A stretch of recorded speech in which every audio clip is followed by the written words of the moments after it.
Oi, gente. Oi, turma 101, tudo bom com vocês? Aqui é a Rafaela, professora de Sociologia.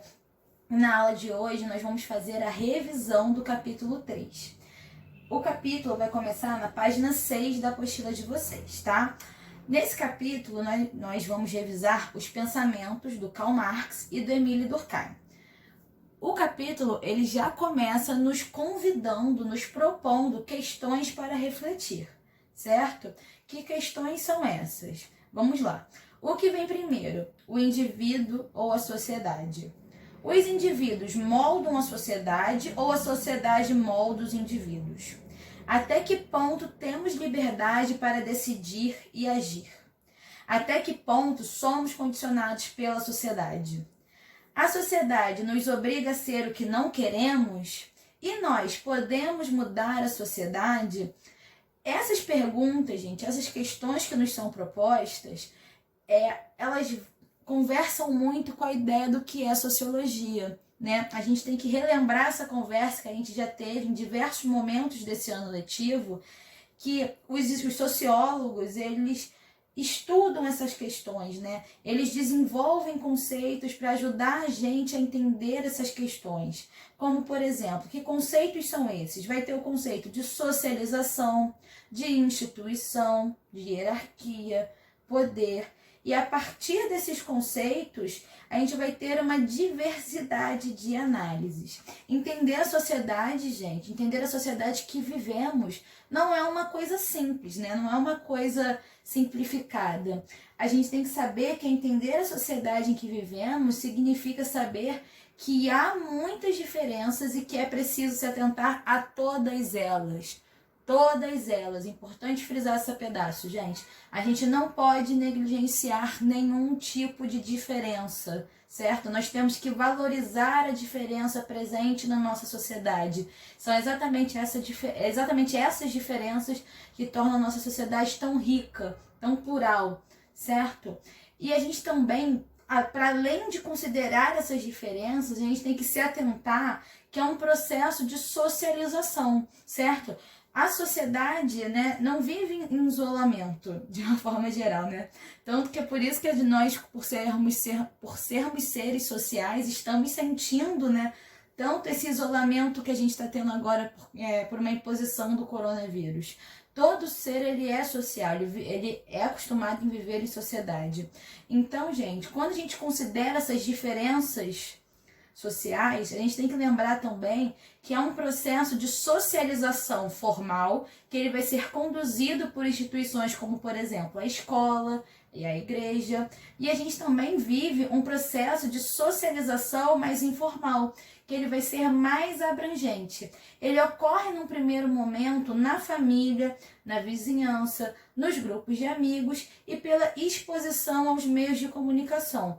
Ou seja, gente, se vocês perceberem, se a gente unir esse processo de socialização formal e o processo de socialização informal, a gente vai abranger os mais diversos setores, né, os mais diversos ambientes que os seres humanos se colocam, os mais diversos ambientes que os seres humanos convivem, certo? Além disso, é fundamental a gente ter bem claro, para a gente poder entender o que a gente vai conversar nesse capítulo, que a gente pode afirmar, certo? Que não há separação entre indivíduos e sociedade, tá? Como eu já falei, os seres humanos, eles nascem e passam a existência em sociedade, em grupo. Nós precisamos um dos outros para viver, certo? E agora, né, com todo esse desafio da epidemia do coronavírus, eu acho que escancarou ainda mais, né, deixou mais visível ainda esse viés que os seres humanos são sociais, que a gente sente falta de um convívio, né? Ainda mais o povo brasileiro, que é um povo muito caloroso, que ele gosta desse contato, tá sentindo muita falta. E mais do que isso, a gente pode afirmar cada vez mais que a gente não pode separar os indivíduos da sociedade. Para enfrentar esse desafio que a pandemia nos impõe, a ideia da coletividade é mais importante do que nunca, certo? A gente tem que cuidar de si para poder cuidar do próximo. Então, gente, é fundamental que a gente tenha essa ideia bem clara que não podemos separar os indivíduos da sociedade, tá? Aí, nesse capítulo, a gente vai abordar essa percepção, né, de indivíduo, de sociedade, a partir de dois sociólogos muito importantes, certo? O Karl Marx e o Émile Durkheim. Tanto que a gente viu, né, que o título desse capítulo vai ser Os Pensamentos de Karl Marx e Émile Durkheim. Primeiro, gente, vamos conversar sobre o Karl Marx, certo? Ele é um sociólogo alemão e ele, né, para o Karl Marx, a gente vai ver que para ele os indivíduos devem ser analisados de acordo com o contexto de suas condições e situações sociais, já que produzem a sua existência em grupo. Ou seja, o Marx ele concorda com tudo isso que a gente acabou de conversar. Tá? No entendimento do Marx, o homem primitivo diferenciava-se dos outros animais não apenas pelas características biológicas, ou seja, não é porque o homem ele tem o polegar opositor ou porque o homem ele é mais desenvolvido biologicamente que faz com que ele seja superior, mas sim por tudo aquilo que ele realizava naquele espaço e na época que vivia.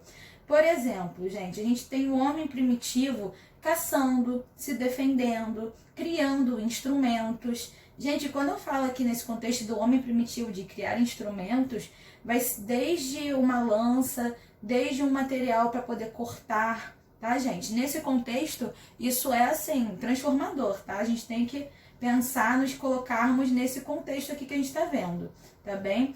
E o Karl Marx, ele pontua seus estudos, né, apontando exatamente que os indivíduos construíram sua história e sua existência em grupo social. Por isso, a gente não pode analisar, né, eles fora do seu contexto. Tá? A gente tem que analisar os indivíduos dentro do contexto das suas condições sociais.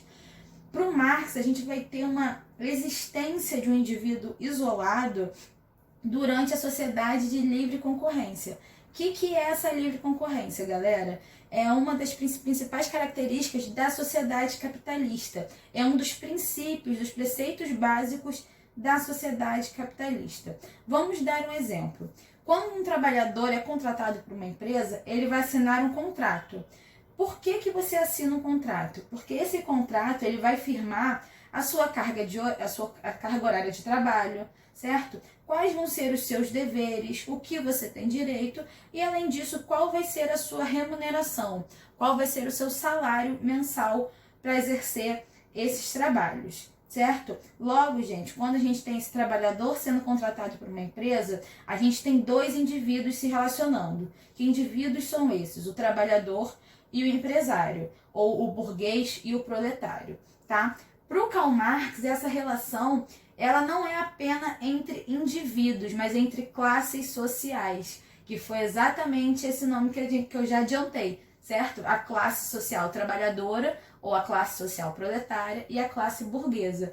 Gente, eu já sei que eu já falei, mas eu vou bater nessa tecla. Lembre-se sempre que o Karl Marx ele vai sempre usar essa lente de observação, ele vai sempre fazer a sua análise através da ideia da luta de classes. Sempre, sempre, sempre. Tá? Então, gente, para o Karl Marx, essas duas classes sociais, elas só se relacionam, nesse caso, por causa do trabalho, onde o empresário, ele precisa do serviço do trabalhador e o trabalhador, ele precisa do salário, certo? Então, o que a gente consegue perceber? Que esses dois grupos, né, do trabalhador e do empresário, eles têm interesses opostos, certo? Logo, o Estado, ele vai criar leis para reduzir esse conflito. Se você tem interesses opostos, consequentemente vai haver conflito. Logo, o Estado ele regulamenta leis para reduzir esse conflito. E também, gente, de acordo com Karl Marx, a gente só vai poder compreender a vida social contemporânea através do quê? Da luta de classes, certo? Que vai ocorrer vai ocorrer sempre que homens e mulheres procuram satisfazer as suas necessidades. Percebam, gente, que eu coloquei ali no quadro, eu sublinhei, né, a classe social, que é exatamente a lente de análise do Karl Marx. Como vocês já podem ver, né, que eu também dei o spoiler, já o Émile Durkheim, ele vai analisar as instituições e os indivíduos, certo? O Émile Durkheim, ele é o fundador da Escola Francesa de Sociologia e para ele a sociedade sempre prevalece sobre o indivíduo. Como que a sociedade prevalece sobre o indivíduo? Estabelecendo regras, normas, costumes, leis que asseguram a perpetuação da ordem do jeito que já é conhecida. Ou seja, são exatamente essas regras, leis, normas, costumes que fazem com que a sociedade tenha esses moldes que a gente conhece hoje, certo? Isso, gente, vai ser independente do indivíduo e forma uma consciência coletiva que integra os membros da sociedade, certo? Elas se solidificam em instituições que são a base da sociedade e que correspondem a toda crença e todo comportamento instituído pela coletividade. Como assim, Rafa? Gente, já é um senso comum, né? Vamos dizer assim, é uma ideia geral, um senso coletivo que roubar é errado. Isso é uma lei que é instituída desde que o mundo é mundo e que vai passando de geração em geração, certo? Esse é um exemplo bem claro. Como, por exemplo, gente, a família, a escola, o sistema jurídico, o Estado, são exemplos de instituições que congregam os elementos essenciais da sociedade, que dão essa ideia de sustentação e permanência, tá? Para o Émile Durkheim, ele dava tanta importância a essas instituições que, só para vocês terem uma ideia, ele, que é o fundador da Escola Francesa de Sociologia, definia a sociologia como a ciência das instituições sociais, de sua gênese e de seu funcionamento. Tá? A herança passada por intermédio da educação às gerações futuras são os costumes, as normas, os valores que os nossos pais e os antepassados deixam e que a gente vai passar adiante, que a gente vive, né, na verdade, esses costumes, essas normas. A gente vive eles e a gente passa adiante, mesmo quando a gente não está percebendo, tá? Não é uma coisa intuitiva. A gente faz de uma maneira natural, espontânea, porque é o jeito que a gente aprendeu a viver em sociedade, tá? Cada membro de uma sociedade sabe como deve agir para não desestabilizar a vida comunitária. Sabe-se também que, se não agir da forma estabelecida, vai ser punido, vai ser repreendido, dependendo da falta cometida. Como assim, gente? O sistema penal ajuda a gente a entender isso. Se você rouba alguma coisa, você vai sofrer um tipo de penalidade. Se você mata uma pessoa, você tem outro tipo de penalidade. Se você comete, sei lá, uma fraude bancária, você tem outro tipo de penalidade. Certo? Então é exatamente esse exemplo. Dependendo do crime que você comete, você é julgado pelo sistema judiciário que vai aplicar a penalidade. E que penalidade pode ser essa? Você pode ser condenado a se retirar da sociedade, ou seja, você vai ser preso, ou você pode ser condenado a medidas socioeducativas, né? Então, gente, esse foi o nosso capítulo 3, certo? Então, pessoal, nós estamos encerrando a nossa revisão dos conteúdos do capítulo 3. E como vocês já sabem, nós vamos ter a nossa atividade devolutiva número 4, referente aos assuntos do capítulo 3. O que eu quero que vocês façam? Vocês devem fazer o nosso bom e velho amigo resumo do capítulo 3, certo? Não esqueçam, pessoal, de colocar nenhum dos conteúdos vistos ao longo do capítulo. O resumo é uma ferramenta muito importante, de grande valor, para facilitar o estudo de vocês. Então, caprichem, tá bom? A gente fica por aqui. Um beijo, se cuidem e até a próxima. Tchau, tchau!